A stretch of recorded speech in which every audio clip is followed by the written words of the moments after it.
there, I'm Amanda Castor with Material Girl Quilts. Today I'm here to show you how to make the Choose Your Cheer table runner. Now this table runner is quick and easy to put together so you can get it done in one day on a weekend and get this on your table or on your sideboard.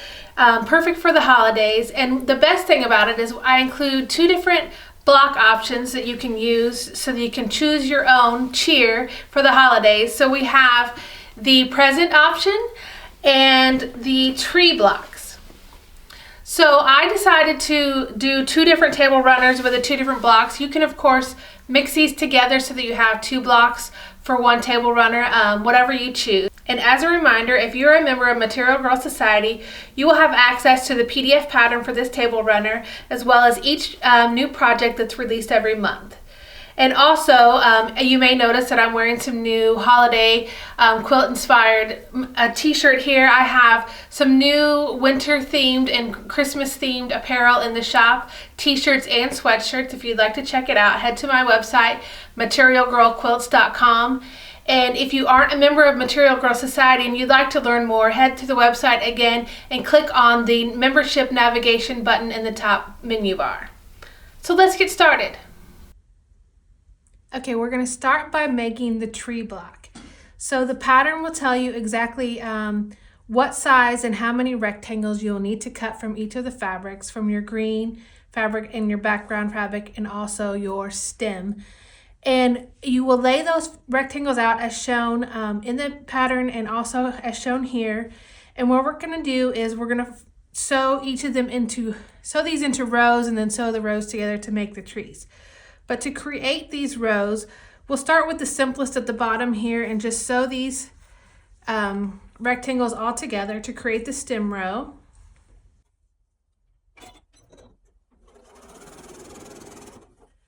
Now for each section of the tree, what you're going to do is you will place, for this bottom section, you're going to have 2.5 inch squares that you're going to place right sides together on your green rectangle, and you're going to sew on the diagonal. So we're going to be creating this line here.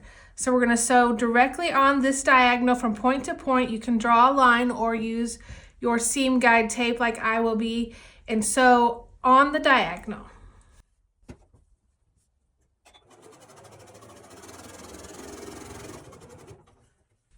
Now for this next section, we're going to sew on the diagonal as well, but we need to place our rectangle right sides together with like this tail section pointing down. And we're going to again sew on this diagonal from point to point within that strip so that once it is pressed open, it will let go in this direction. So you will start with right sides together and the background fabric tail piece will be pointed down.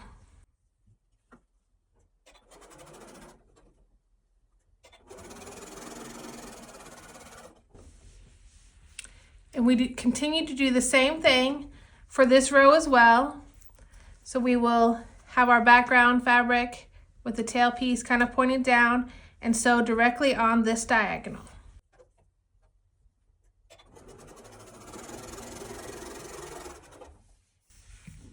And again for this top section of the tree.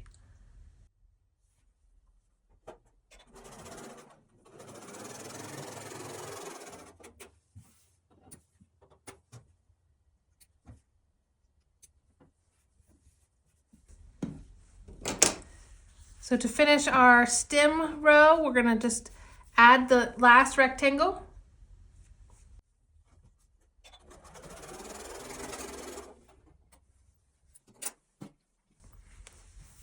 And now what we'll need to do is trim off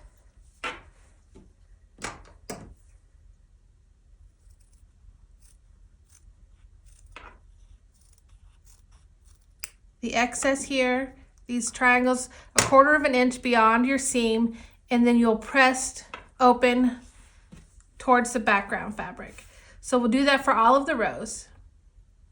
Okay, now that this side has all been trimmed and pressed, we're going to repeat and do the same thing on the opposite ends of these rectangles.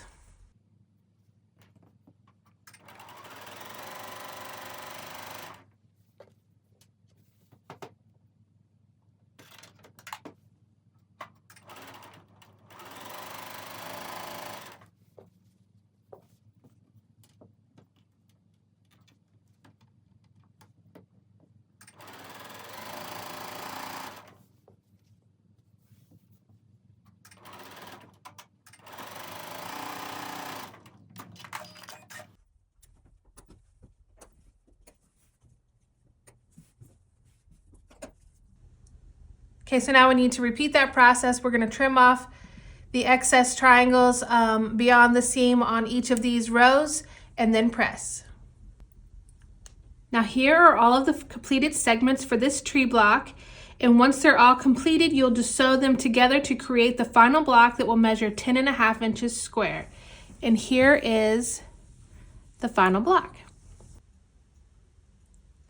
Okay, now we're going to make the present block.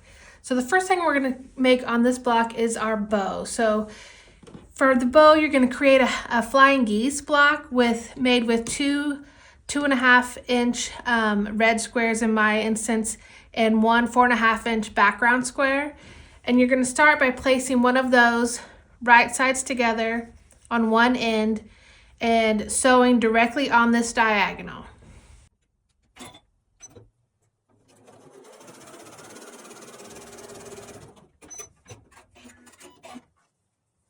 Once you've sewn that diagonal, you're going to cut this extra triangles off a quarter of an inch beyond your seam, and then you're going to press towards this red fabric. Now that that has been pressed, we're going to select our additional 2.5 inch square, place it on the other end of the rectangle, and sew now on this diagonal.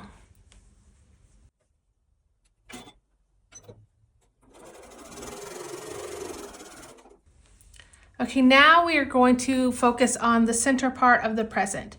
So you have the wrapping paper fabric and then your bow fabric. And so we will sew together the short bow rectangles to the wrapping paper.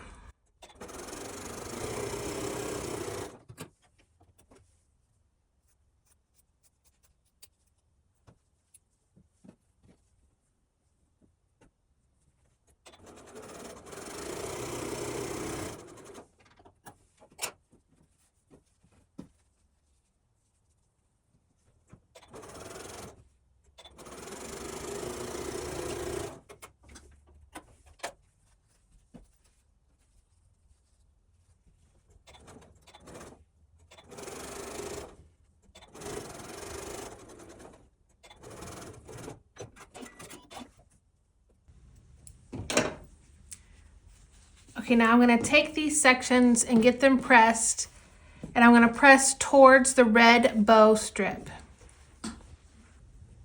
Okay, now that we have all of those sections pressed, we're going to sew this top bow row together along with these background triangles.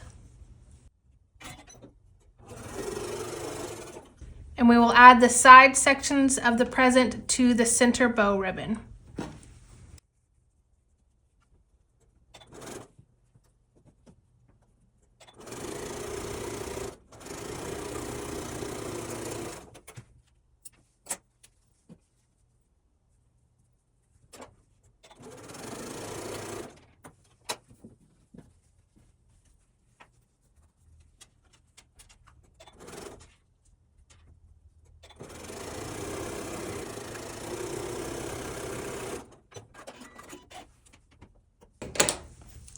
Okay, now I'm going to press this top section out towards the background rectangles, and then the present section I'm going to press in towards the ribbon. Now that everything is pressed, you just need to attach the bow to the present to complete the block, and it will again look like this in the finished table runner, and it measures 10.5 inches square once it's fully pieced. Now to finish your table runner, you're going to need to piece a total of 2 blocks. And as I said before, you can pair your tree, do 2 tree blocks, 2 present blocks, or mix and match however you like. And then in between those 2 blocks, which you will face out towards the outside of the table runner, you're going to add a 10.5 inch square background section. So now if you want your table runner to be longer than mine, which finishes at 34 inches in length, all you need to do is to create a background rectangle that is 10.5 inches wide by whatever length you need to create the table runner to fit your table. So you will piece your 2 blocks with the background fabric in the center, and you'll finish it up with a border that is cut at 2.5 inches wide. So again, this is a quick and easy project. It will look great on your table or be perfect as a gift for one of your friends. And I hope you enjoyed this video. And if you did, please make sure you click the like button and subscribe so you don't miss any tutorials going forward. Thanks so much for watching and see you next time.